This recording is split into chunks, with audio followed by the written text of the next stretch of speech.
एक लड़का था दीवाना सा, नजर झुका के शर्मा के गलियों से गुजरा करता था। चोरी चोरी चुपके चुपके चिट्ठियां लिखा करता था, पर जाने किससे डरता था।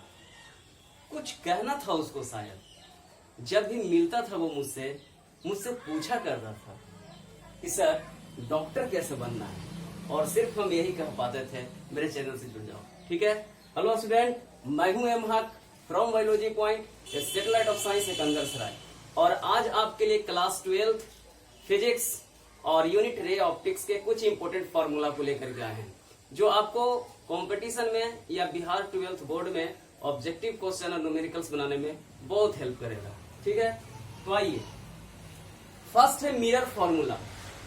मिरर फॉर्मूला जो होता है वो हमारा कॉनकेव मिरर और कॉन्वेक्स मिरर दोनों के लिए सेम होता है। 1/v plus 1/u is equal to 1/f होता है। वहीं कॉनकेव मिरर में जो होता है वो 5 कंडीशंस ऐसे होते हैं जहां पे रियल इमेज का फॉर्मेशन होता है, जबकि एक कंडीशन ऐसा है जहां पे वर्चुअल इमेज का फॉर्मेशन होता है। तो ऑब्जेक्ट डिस्टेंस हमेशा नेगेटिव होता है, चाहे वो हमारा मिरर कॉन्वेक्स हो चाहे कॉनकेव हो, लेकिन जो इमेज डिस्टेंस है वो हमारा नेगेटिव भी होगा और पॉजिटिव भी होगा। नेगेटिव होगा हमारा जब इमेज का फॉर्मेशन रियल होगा, और वर्चुअल इमेज का फॉर्मेशन में v का मान पॉजिटिव होगा, और फोकल लेंथ नेगेटिव ही होगा हमारा कॉन्वेक्स और कॉनकेव मिरर का। तो ये यहाँ पे लिखा हुआ मैग्निफिकेशन। मैग्निफिकेशन को हम लोग दो तरह से डिफाइन करते हैं। मैग्निफिकेशन का जो हिंदी मीनिंग होता है वो आवर्धन होता है, और मैग्निफिकेशन को जब हम डिफाइन करते हैं तो लिखते हैं the ratio of height of image and height of object, या फिर इसको डिस्टेंस के रिस्पेक्ट में भी डिफाइन किया जा सकता है। इसमें हम लोग लिख सकते हैं the ratio of image distance and object distance, और उसके बाद फिर उसका जो साइन कन्वेंशन है उसका यूज करके एम का मान यहाँ पे कैलकुलेट किया जा सकता है, जहाँ पे वर्चुअल इमेज के लिए एम का मान -v/u फॉर्मूला से निकलेगा यहाँ पे, जबकि रियल इमेज के लिए जो होगा वो -m = -v/u होगा। ठीक है। नेक्स्ट है रिफ्रैक्टिव इंडेक्स। रिफ्रैक्टिव इंडेक्स हम लोग किसको कहेंगे? तो रिफ्रैक्टिव इंडेक्स को जो सिंबल दिया गया है वो म्यू है। रिफ्रैक्टिव इंडेक्स का जो डेफिनेशन होता है कि रेशियो है ये हमारा the ratio of speed of light in the vacuum and speed of light in the medium, उसको हम लोग बोलते हैं रिफ्रैक्टिव इंडेक्स। ये यहाँ पे लिखा हुआ है, ये यूनिटलेस होगा क्योंकि मीटर सेकंड -1 और मीटर सेकंड -1 दोनों कैंसिल हो जाएंगे। 4 नंबर है रिलेटिव रिफ्रैक्टिव इंडेक्स। जब किसी मीडियम का रिफ्रैक्टिव इंडेक्स किसी दूसरे मीडियम के रिस्पेक्ट में निकालते हैं तो उसको हम लोग बोलते हैं रिलेटिव रिफ्रैक्टिव इंडेक्स। जैसे refractive index of water with respect to glass, तो जिसके रिस्पेक्ट में निकालना है उसका सिंबल हम लोग पहले लिखते हैं, और रेशियो में वो हमारा बटन में जाएगा। ठीक है, तो ये यहाँ पे फॉर्मूला इस तरह से लिखा जाएगा। रिफ्रैक्टिव इंडेक्स का वैल्यू जो एयर के लिए होता है वो 1 होता है, जबकि डायमंड के लिए सबसे अधिक है 2.42, जो हमको ध्यान में रखना है। अब यहाँ पे जो 5 नंबर है रियल एंड अपरेंट डेप्थ, जब हम किसी ऑब्जेक्ट को किसी पानी से भरे हुए कंटेनर के अंदर किसी ऑब्जेक्ट को जब हम बॉटम पे रखते हैं और ऊपर से जब उसको देखते हैं तो वो ऑब्जेक्ट हमें थोड़ा ऊपर उठा हुआ दिखाई प्रतीत होता है, जिसे हम लोग अपरेंट डेप्थ बोलते हैं। तो रिफ्रैक्टिव इंडेक्स का जो फॉर्मूला होगा उसके लिए रियल डेप्थ और अपरेंट डेप्थ के रेशियो के बराबर होगा। और जब हम वाटर के अंदर से किसी एयर में किसी ऑब्जेक्ट को देखते हैं तो उस स्थिति में हमारा रिफ्रैक्टिव इंडेक्स का जो वैल्यू होता है वो अपरेंट हाइट और रियल हाइट के रेशियो के बराबर होता है। 7 है total internal reflection.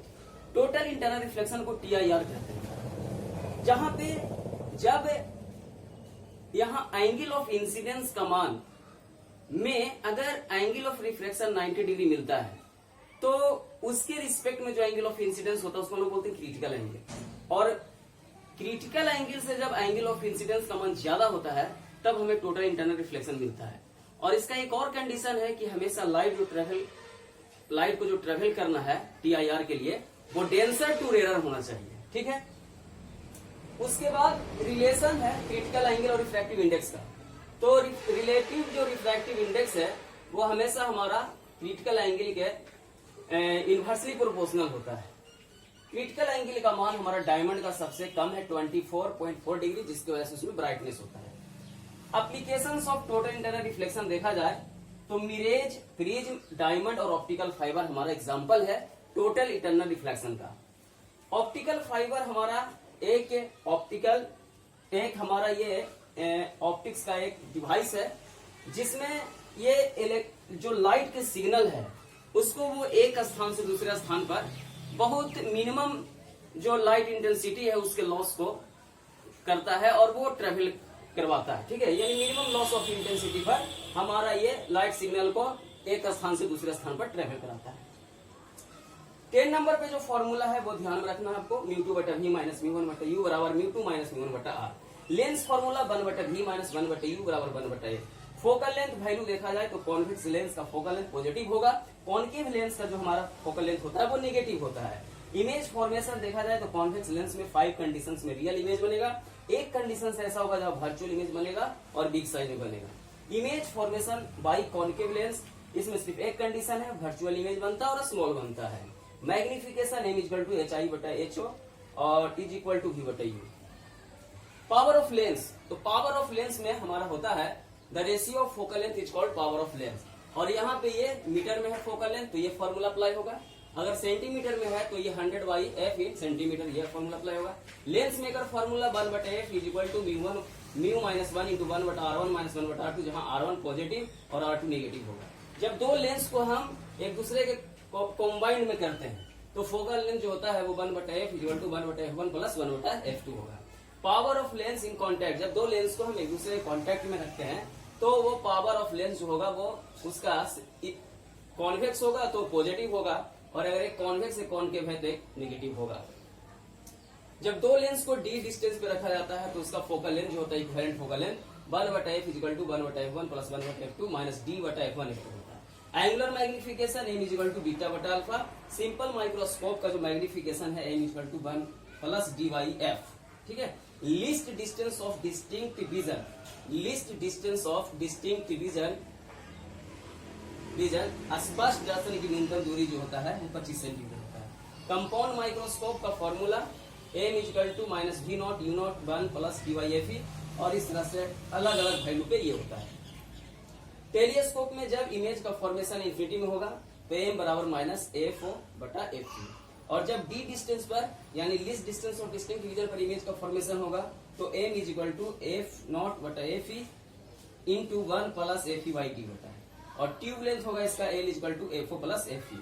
Defect of human eye, तो ह्यूमन आई में जो डिफेक्ट होता है वो 4 तरह का होता है, जिसे हम लोग long sightedness, short sightedness, presbyopia और एस्टिग्मेटिज्म बोलते हैं।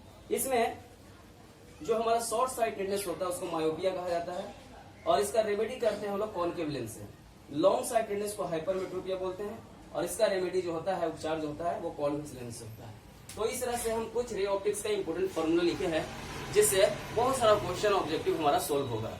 बाकी जो रह गया है इसमें फॉर्मूला, उसको हम लोग नेक्स्ट लेक्चर में आकर के स्टडी करेंगे। ठीक है, तो मिलेंगे हम लोग फिर नेक्स्ट टॉपिक को लेकर के नेक्स्ट लेक्चर में। तब तक के लिए थैंक यू, धन्यवाद, ओके।